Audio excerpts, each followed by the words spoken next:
కూటమి ప్రభుత్వ పాలన ఏడాది కావస్తుండగా క్షేత్రస్థాయిలో చంద్రబాబు నాయుడు గారి ప్రభుత్వం పట్ల ప్రజల్లో ఉన్నటువంటి వ్యతిరేకత చూస్తుంటే బహుశా దేశంలో ఏ ప్రభుత్వానికి ఇంత తొందరగా ఇంత పెద్ద ఎత్తున ప్రజల్లో ఆగ్రహావేశాలు వచ్చినటువంటి సందర్భం మరొకటి లేదనిపిస్తోంది.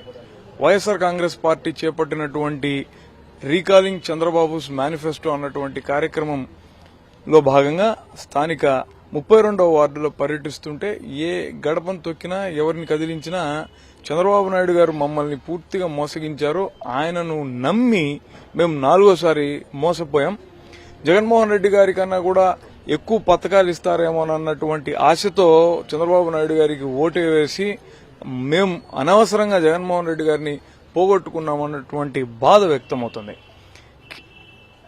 నేరుగా క్షేత్రస్థాయిలో పరిస్థితులు ఇలా ఉంటే కూటమి ప్రభుత్వం వీటిని సరిదిద్దుకోవడం మానేసి వైఎస్ఆర్ కాంగ్రెస్ పార్టీ నాయకుల పట్ల ఒక కుట్రపూరితమైనటువంటి ఆలోచనలు చేస్తూ కక్ష సాధింపు చర్యలను అనేకం చేపడుతోంది. అందులో భాగంగా అసలు ఏమాత్రం స్కామ్ లేనటువంటి దానిని లిక్కర్ స్కామ్ గా బయటికి తీసుకొని వచ్చి గతంలో ప్రభుత్వమే మద్యం అమ్మేటటువంటిది, అంటే ఆ రేట్లు ఆ టైమింగ్స్ అవన్నీ కూడా చాలా ఫిక్స్డ్ గా ఉండేటివి. ఇప్పుడు ఈ మధ్యనే తిరుపతిలో ఈ ప్రభుత్వంలో టైం గాని టైంలో మద్యం ఎలా అమ్ముతున్నారు, ఒక్కొక్క మద్యం బాటిళ్ల మీద మార్జిన్ ఎంతేసిగా పెంచేస్తున్నారన్నటువంటి విషయాన్ని కళ్ళకు కట్టినట్టుగా తిరుపతి వైఎస్ఆర్ కాంగ్రెస్ పార్టీ శాఖ చూపెట్టింది.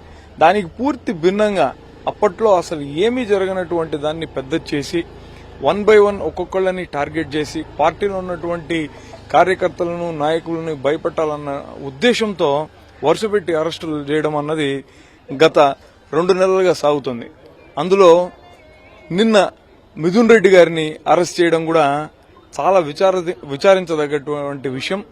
ఇవన్నీ కూడా ఈ కక్షపూరితమైనటువంటి చర్యలు, ఈ అరెస్టులు ఇవన్నీ కూడా ప్రభుత్వాన్ని మరింత పల్చన చేస్తాయి తప్ప ఆధారాలు లేనటువంటివి, సాక్షులే లేనటువంటి వాటిని సృష్టించి తప్పుడు వాంగ్మూలాలు ఇచ్చి ఇలా దొంగ కేసులు పెట్టడం ద్వారా వైఎస్ఆర్ కాంగ్రెస్ పార్టీ నాయకులు గాని కార్యకర్తలు గాని ఎవరు భయపడరు. వాళ్లలో ఉన్నటువంటి స్థైర్యాన్ని మీరు తగ్గించలేరు. జగన్మోహన్ రెడ్డి గారి నాయకత్వం ప్రతిరోజు బలపడుతూనే ఉంది. మీకు రోజులు దగ్గర పడుతున్నాయన్నటువంటి హెచ్చరికను వైఎస్ఆర్ కాంగ్రెస్ పార్టీ తరఫున ఇస్తున్నాను.